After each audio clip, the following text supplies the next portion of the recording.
look like. Imagine where you would live. Imagine the car you would drive. Imagine how much your woman would respect you. Imagine the love you would see in her eyes when she looks at you with adoration like a king.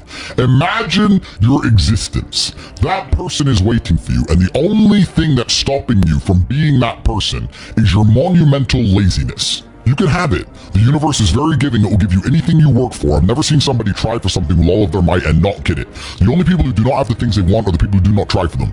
I've never seen a person wake up and say, my only dedication in life is to solve a Rubik's Cube and fail. You are not stupid. You are not incompetent. You are lazy and arrogant.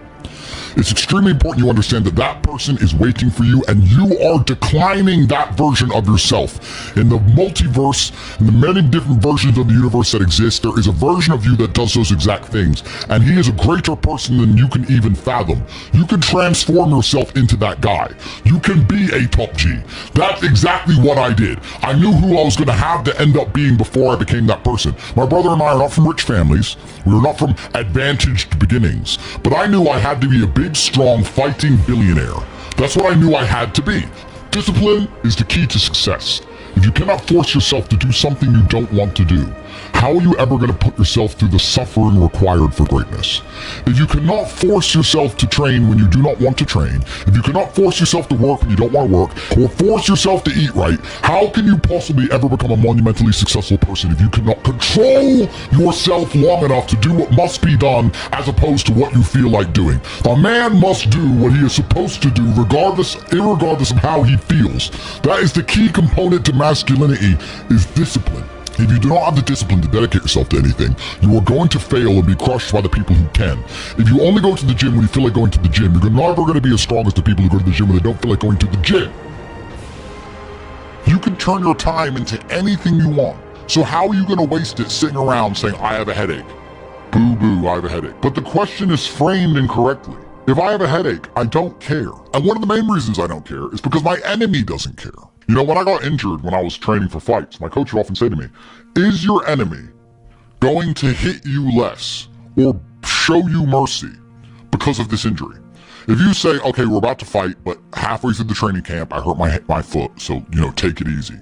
No, he's going to try and destroy me anyway. So if he doesn't care, why do I care? And why does my coach care? Nobody cares. They don't care that you have a headache, so why do you care?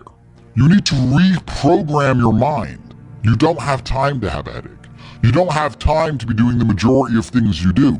A lot of you deserve the failure you endure. The universe is very giving.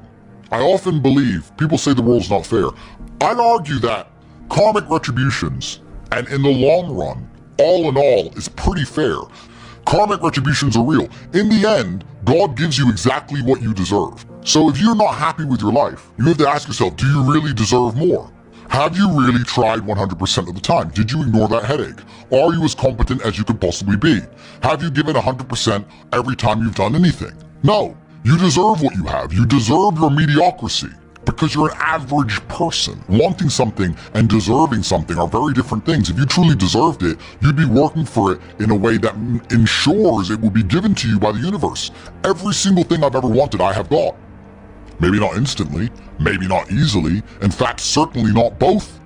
It was always difficult, and it always took time, but I really wanted them, so I always got them. And I put in enough work to show God and show the universe I deserved them, so he gave them to me. I cannot remember a single time, and I state this as a matter of fact, this is not hyperbole, I cannot remember a single time I have ever decided not to do something that must be done because I had a headache. Ever. Ever. It is easier if you enjoy it, because you do not struggle with lack of motivation or lack of interest. For me to say you could honestly be world champion at something you hate is a lie. You can, however, be competent at things you don't like. You can be very good at something you don't like doing. To be the best in the world, you probably have to fall in love with it. But the way you do anything is the way you do everything. And you can fall in love with the idea of being good in general. So anything I do, I don't want to be bad at.